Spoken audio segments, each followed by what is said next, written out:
The following is a hockey podcast out of Vancouver and Surrey, British Columbia. It'll only consist of a lot of puck talk and even more BS, or in actual words, banter and satire. Enjoy, and as always, go Canucks go. The Vancouver Canucks, they may have broken my co-host Kyle Bhawan's spirit, but there's reasons for hope, so don't let them break your spirit too.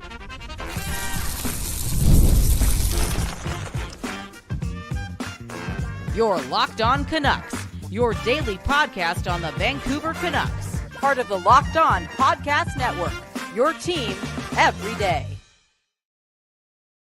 Hey, welcome to another episode of Locked On Canucks. My name is Trevor Beggs, co-host of Locked On Canucks and also a Canucks writer currently with Daily Hive Vancouver. Before we dive into the show, we got to thank you for tuning in to Locked On Canucks because it is your Canucks every damn day through the highs and yes, through the lows as well. And we're not here without you tuning in. So if you like what we're doing, keep this thing going. Make sure you go subscribe and like this video on YouTube. And on the podcast side, go follow us and leave a 5-star review. And leave a 5-star review for my co-host, Kyle Bhawan. Because like I mentioned to off the top, the Canucks have officially broken this guy's spirit. More on that in a couple of minutes. But I think we all know after the weekend the Canucks just had, losing to the Columbus Blue Jackets, they choked against the BJs on Friday night, and of course, losing to the Winnipeg Jets as well. The playoff hopes have been all but dashed. The Canucks will need to go on something like, a 7-1 run over the final 8 games and get some luck as well with either St. Louis or Minnesota going 500 or worse to even have a sniff at the playoffs. And the way St. Louis is playing, it's pretty hard to fathom that being the case, but it has been a tumultuous season for the Vancouver Canucks, and although this right now feels like another Canucks season, it feels like Canucks luck in general, where just when there is a shred of optimism, and that shred of optimism being the 2023-24 season, everything seemed to go to complete shit this season. Now, I want to tell you off the top here why it isn't all doom and gloom for your Vancouver Canucks, even though it feels this way right now, right? Because the Canucks were supposed to be a Stanley Cup contender, and now they are, there's a 90% chance that this team misses the playoffs. But it's not all doom and gloom for a couple of reasons. And let me go first of all to something that might be a bit controversial, but it is Rick Tocchet and this coaching staff. It has been widely reported, of course, that Rick Tocchet is in the final year of his contract, paying him a whopping $2.75 million. That makes him around the 11th highest paid coach in the NHL. Now, he does have a 1-year option where the Canucks can retain him, but what is more likely is that they re-sign him to a contract extension here in the offseason. And this has to be, in my eyes, one of the top priorities for the Vancouver Canucks. Never mind re-signing Pius Suter. Forget about re-signing Brock Besser for now, because the priority for this team in terms of their free agents should be re-signing Rick Tocchet. And for those who doubted Rick Tocchet, and I know the doubters they're going to take a lot of convincing, this road trip should have you feeling otherwise. Now, of course, a 2-2-2 record on the road is nothing to write home about, but this Canucks team in every game of this road trip was competitive, despite the fact that they had a supremely shorthanded roster. It was a hard-fought game against the Blues that they did squeak a point out of. That overtime loss is now looking more and more crucial to denting the Canucks' playoff hopes. Of course, the game against the Rangers, they got goalied. They should have picked up the win against Columbus in what was a topsy-turvy game. And it looked like a game where the flu was impacting this team because there were some defensive mistakes in there. Kevin Lankinen not looking at his best. And then the game on Sunday against the Winnipeg Jets. And I know Kyle Bhawan talked about it on the postcast. Go check out that episode if you haven't already. But that game said something about the makeup of this team. And the Vancouver Canucks, for pretty much the entirety of Rick Tocchet's entire tenure, have been one of the best defensive teams in the NHL. They don't allow a lot of high danger chances. And this defense in particular has looked much stronger since they jettisoned Carson Soucy from the roster, since they got rid of Vincent Desharnais, since they replaced Noah Juleson in the lineup. Now you got a defense and a team that not only plays with structure, but a defense core as well that can have this Canucks fan base salivating in the years to come. And of course, we've seen it from Valentino Martini, DPD, Tom Melander on the way, Tyler Myers with a hell of a week, Marcus Pettersson. And we'll dive more into that trade in the offseason as we keep chatting, because I'm not so sure about the Canucks giving up a first-round pick there, but he has made this team much better defensively. It is not all on Quinn Hughes now to defend and play hero for this Canucks team.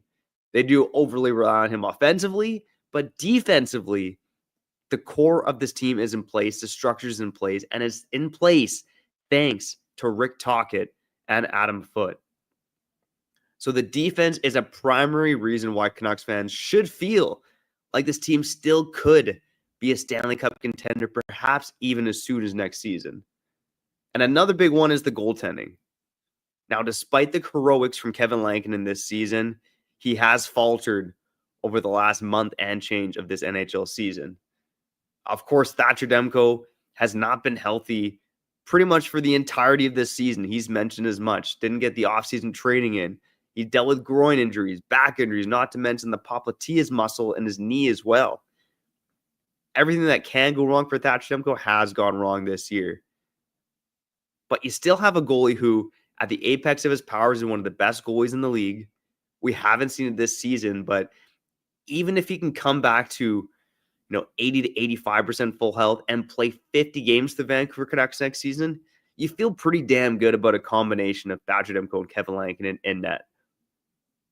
To me, the main thing that this team needs to do to become a Stanley Cup contender is add more offensive firepower. And that could be as simple as Elias Pettersson returning somewhere close to the apex of his powers. And of course, this team does need another top six forward, ideally another top six centerman. But you look at the stretch that they just had, and they were able to score some goals, albeit in a short sample size, without their top two centers in the lineup. Without Nils Höglander, who has been a top six forward on this team, at least since the Four Nations break, but he's really turned around his game since January. You had a number of guys, too, like Dakota Joshua, Nils Höglander, who had far, far below what they did last season, and they are better statistically than the players they were this season. Again, the depth is in place. The defense, I think, is one of the best defense cores of the NHL, with a mix of elite talent, transition ability, and young guys that can step into the lineup. And with the goaltending as well, you could have one of the best tandems in the NHL going into next season. Which might I remind you, despite everything Kevin Lankinen did for this team through the first 4 months of the year, the Canucks on the season at even strength have the 10th worst goaltending in the NHL. It has not been a strength for this team, despite the things we said on this podcast, despite the things that maybe you want to believe about what Lankinen has done for the team this season. The fact of the matter is, with Kevin Lankinen's drop in play, Thatcher Demko taking too long to get going, and Archer Shilov's not giving the Canucks great goaltending when he was in, it has led the Canucks having some of the worst goaltending in the league. So they have the 10th worst goaltending at even strength this season. But if you want to go bigger picture, let's go to all strengths. The Canucks have the 6th worst goaltending in the NHL this season, with a team save percentage of .884. Man, oh man, Brian Burke might be rolling around looking at that. The guy who claimed the Vancouver was a goalie graveyard. Woo! The ghost of Brian Burke rearing its ugly head once again for the Canucks this season. But for the most part, over the past number of years, we know the goaltending's been better. I believe it will be better next season. It'll be better if Kevin Lankinen doesn't have to play 10 out of 11 games for long stretches of the season. It'll be better if Thatcher Demko can return to full health, or at least close to it. And it looks like he's going to have an extended offseason now to heal up, to train properly. There won't be this will he or won't he of returning for the second round of the playoffs. So again, Vancouver Canucks fans, it feels dark. It feels grim right now. But there is hope for this team moving forward. Let me know in the comments. Do you believe that the Vancouver Canucks can get back to being a Stanley Cup contender as soon as next season? Or am I way too drunk off the blue and green, baby? You're listening to Locked On Canucks, your Canucks every damn day. We'll be back on the other side to talk about a couple things. I want to get into the GOATs of the week. A different looking list for your Vancouver Canucks than most we've done this season for GOATs of the week. I also want to talk about a payday for Pius Suter as well. Should the Canucks actually pay this guy coming off a career year? It's worthy for debate. I'll also get into Kyle Bhawan. Not on the show with me today. Not on the show with me tomorrow. I'm not sure when he's coming back. Let's get to Kyle Bhawan's letter as well on the other side. Again, pausing for a quick break here on Locked On Canucks to shout at our friends over at FanDuel. Man, oh man, I did have some nice bets last week for the Canucks on FanDuel. On that Columbus game on Friday, I should have been on the whole team to get a point, but my little parlay of Quinn Hughes, Jake DeBrusk, and Brock Besser getting on the score sheet, that paid off, baby. And if you're a new customer on FanDuel, they're hooking you up right now, okay? New customers can get $200 in bonus bets when your first $5 bet wins. That's 200 extra bucks to use on everything from buzzer beaters to playoff brackets, baby. Again, playoffs coming up. Not necessarily for your Vancouver Canucks, but the way to make it more exciting is to go use our friends over at FanDuel. Looking at the games tonight on the schedule, I mean, the New Jersey Devils tried to do the Canucks a solid on Saturday, beating the Minnesota Wild. Can they beat them again in the second of a home-and-home tonight? New Jersey Devils hosting the Minnesota Wild. They are favorites on the money line, minus 150, plus 168 on the puck line if you think they can win by more than a goal. Whether you're betting on the NHL, NFL, it's off-season, man, NBA, whatever you're betting on, make sure you go do so at FanDuel. Go visit FanDuel.com to learn more.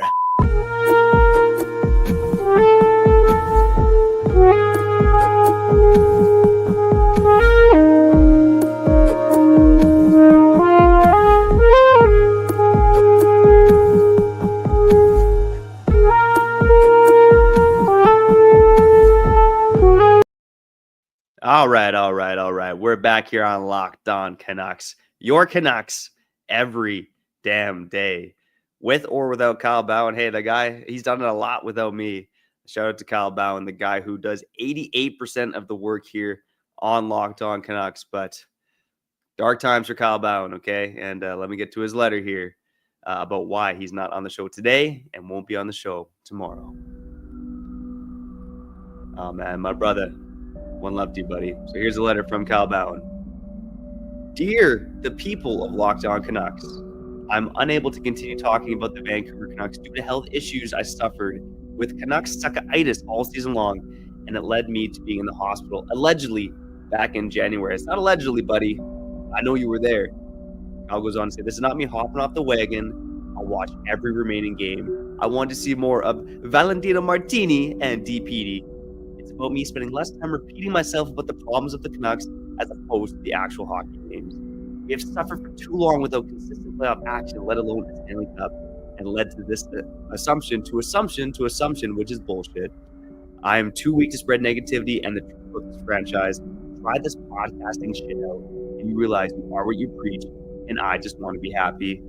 That's written by Kyle Bhawan and his concerned, hot, lovely girlfriend who wants a stronger man in her life. Look up. Being a Canucks fan can weigh on all of us, especially when you cheer for and cover a team that has gone 55 years without winning a Stanley Cup. But I'm telling you, man, when the Vancouver Canucks do get there, that's going to be the sweetest goddamn tasting juice in the entire world. And sports is a roller coaster, especially when you cover the Vancouver Canucks. I mean, Kyle and I know since we joined Locked On Canucks in March of 2023, it has been a roller coaster. From our first day on the job, covering the Filip Hronek trade, the Canucks buying, despite being one of the worst teams in the NHL, to the roller coaster of last season, to the drama of this season, the Canucks are always one of the most entertaining teams in the NHL. And I got to say, maybe I'm better equipped to deal with it than Kyle Bhawan. I mean, for those of you who are occasional listeners or everyday listeners, you know Kyle Bhawan's an emotional guy. And not to say I'm not emotional, but I've been writing about the Canucks since 2013. I've covered a lot of bad hockey. I think I just deal with the downs a bit better than Kyle Bhawan. So I'm not going anywhere. I've said this before and I'll say it again. Until someone wants to pay me these tens of dollars to stop podcasting and stop writing, I will always cover the Vancouver Canucks, even if they are San Jose Sharks level bad. But I don't think that's going to be the case for the reasons I said off the top. Again, a lot of fear about Quinn Hughes. Is he going to walk? But Quinn Hughes, we're witnessing the greatest player in franchise history right now, with all due respect to Pavel Bure, with all due respect to the Sedins, with all due respect to Noah Juleson. What? Quinn Hughes is the greatest player in franchise history. He is a guy that you win championships with. And I don't even want to rule out the playoff odds completely just because of how good Quinn Hughes is. But with the injuries he's dealing with right now, you saw it here on this road trip that Quinn Hughes was looking a little bit burnt out. Now, that being said, Quinn Hughes, was he one of the best Canucks last week? Let's get into this right now on our segment called Goats of the Week.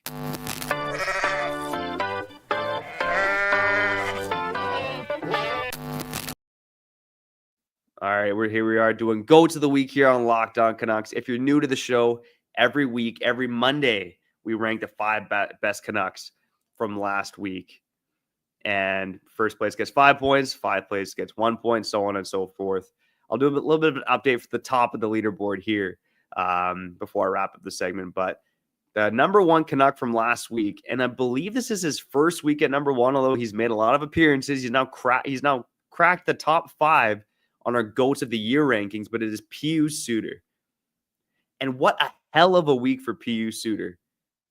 And if you're watching live, I kind of want to get the comments going right now. If you're not live, hit us up wherever you follow podcasts, on Twitter. Should the Canucks be paying Pius Suter? Now, the argument's pretty simple. He's been one of the best penalty killers on this team. He's incredibly versatile.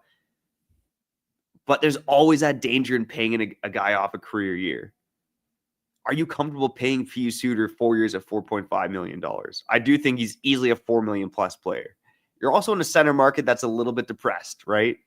And now Pius Suter, I still think he's better suited to the wing, 43% in the dot. But that being said, sometimes his lack of speed makes him better to be the F3 and play center. But paying Pius Suter, I'm not convinced that the Canucks should be paying Pius Suter $4.5 million a season, only because he's having a career year, right? You could sign this guy for 4 years at $4.5 million, maybe even pushing $5 million bucks. And this could be the career season of Pius Suter. You're going to be paying for this season, even though he might be a 30 to 35 point player moving forward. Now, might I remind you, the Canucks did give Ilya Mikheyev, under this management regime, a 4-year deal paying him $19 million. And again, they did that back when the cap was a little lower than it is right now and projects to be moving forward. Now, those are two very different players, but we're talking about middle of the lineup players who can kill penalties and have a high defensive floor. Now, Mikheyev, injuries kind of derailed him a bit, but there is a part of me that wonders if the Canucks give Pius Suter the Ilya Mikheyev deal at 4 years, $4.75 million. Pius Suter is going to be a valuable commodity in free agency. I think teams will be more willing to give him money in free agency than they will. Than they would have at the trade deadline, I should say. But I have some skepticism about paying him that much. Now, that being said, I do love Pius Suter as a player. I'm not opposed to re-signing him, but I'm also open to the Canucks using that money elsewhere on their roster, especially if Pius Suter isn't a long-term solution at center. And that might be because of a guy like Atu Ratu, who might not be going back to the AHL after this season, especially from what we've seen late. So, Pius Suter, is he worth $4.5 million? I'd say yes. Should the Canucks pay him that money? I think that's firmly up for debate. But going back to Goats of the Week there, I know I went a little tangent about Pius Suter. Number 1 overall this week, 2 goals, 8 points in 4 games. This guy was electric.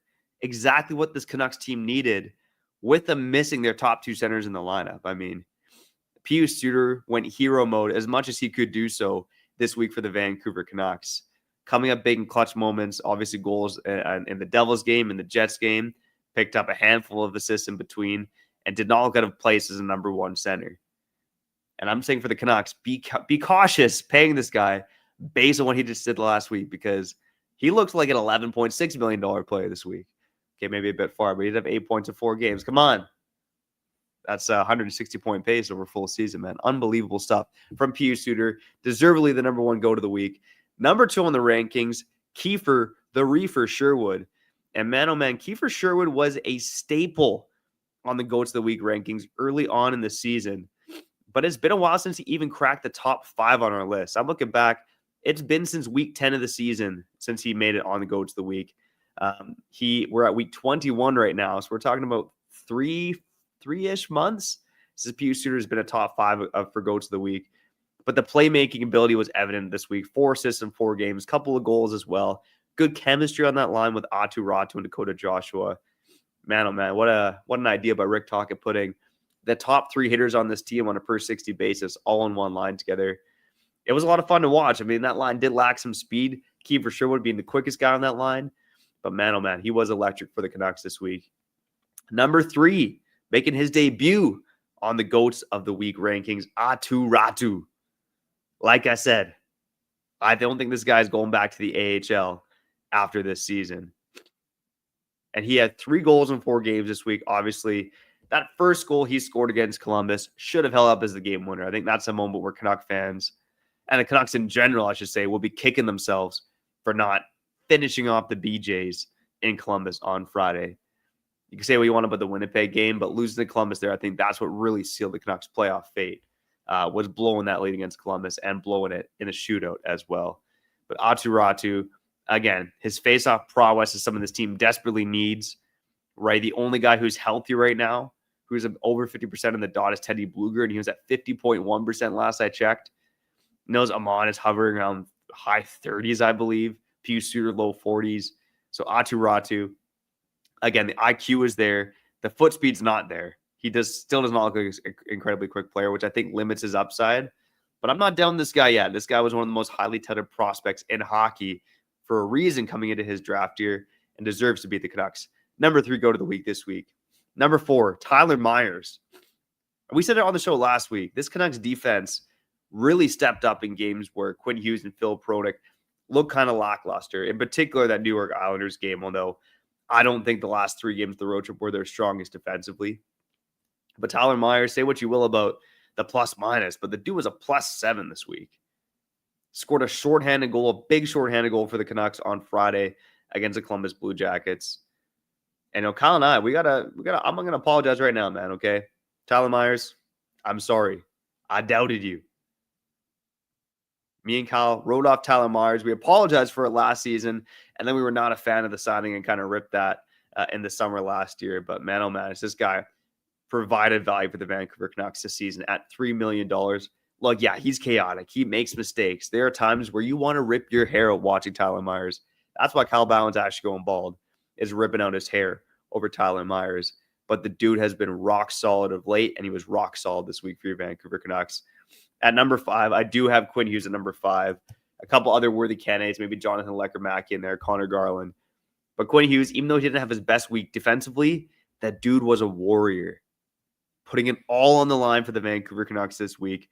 His expected goals for per 60 at 3.16, third highest on the team behind only Sherwood and Aatu Räty. Even though I'd say he lacked defensively this week, it's because the guy was trying to be a hero for the Vancouver Canucks, stepping it up offensively and trying to make that final push for this team to make it into the playoffs. So those are the GOATs of the week. And let me list off the top 5 right now for those curious. I'll get to the longer list here as we wrap up the season. But number 1 is Quinn Hughes by a mile, 64 points. Number 2, Kevin Lankinen, 38 points. Number 3, Connor Garland, 35 points. Number 4, Kiefer Sherwood now with 26 points. Number 5, sneaking into the top 5, bumping Elias Pettersson out of it, is Pius Suter with 23 points. And man, oh man, the fact that Elias Pettersson and Brock Besser aren't up there, yeah, we've talked about it. That's not great. Anyways, let's wrap up the show on the other side. Get to some of your comments here on Locked On Canucks. Your Canucks every damn day.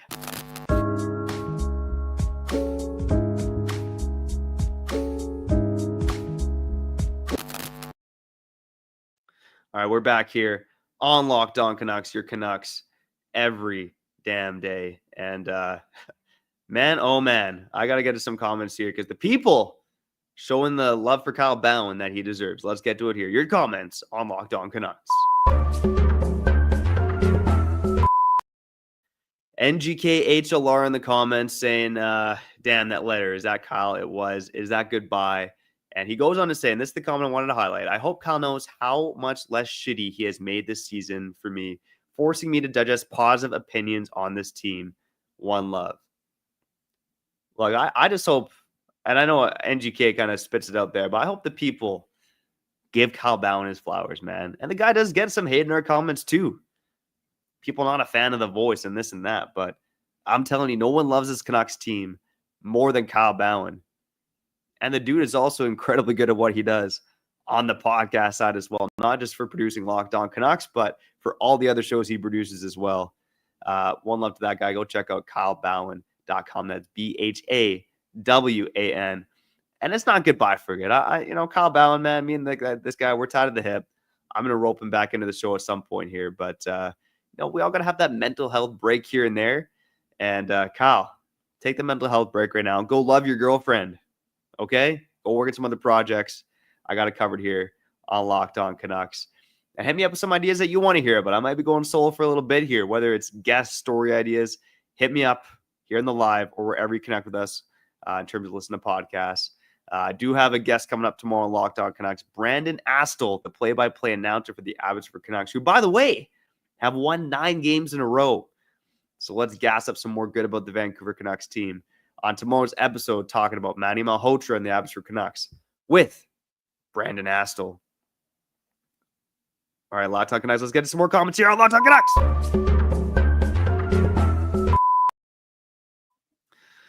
Man, oh man, there's a couple comments right now that are talking about, oh my God. Sam O'Brien in the comments saying, I might be smoking something, but can we please try for Mitch Marner? NGK also saying Mitch Marner, priority numero uno, IMO. I'm just going to say it right now. This team is not getting Mitch Marner. And honestly, I don't really want them to chase Mitch Marner. Call me a hater.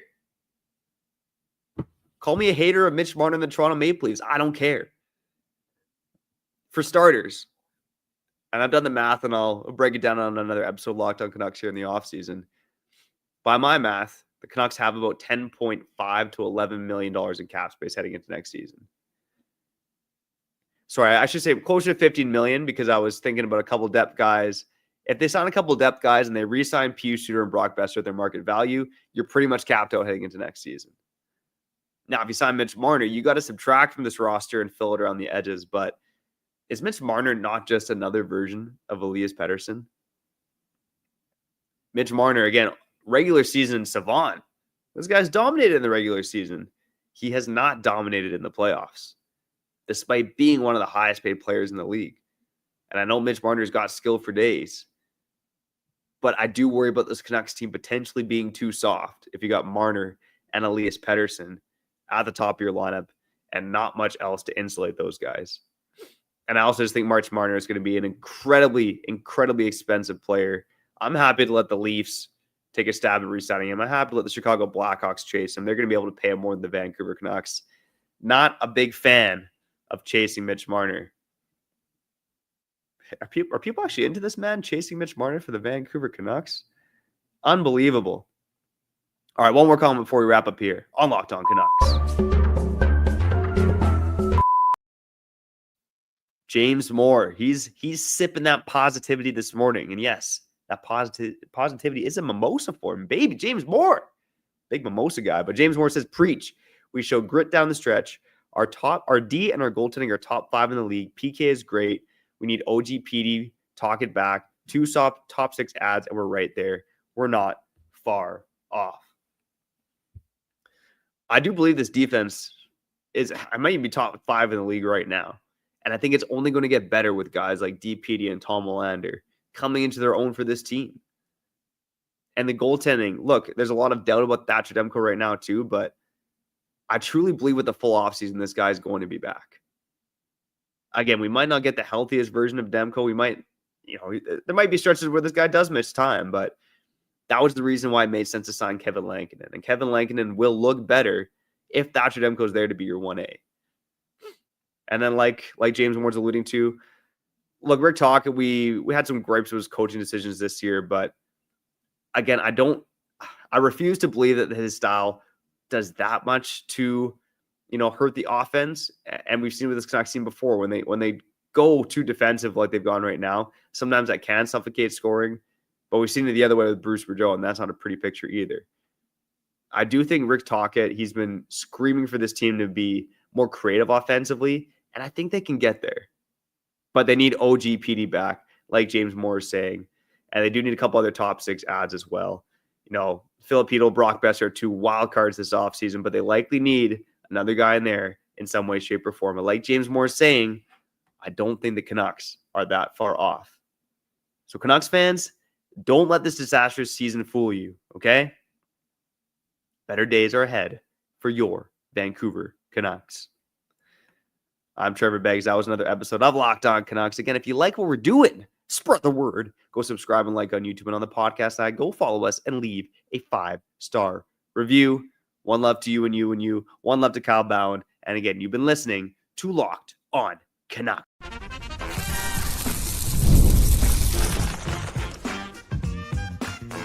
Your Locked On Canucks, your daily podcast on the Vancouver Canucks, part of the Locked On Podcast Network, your team every day.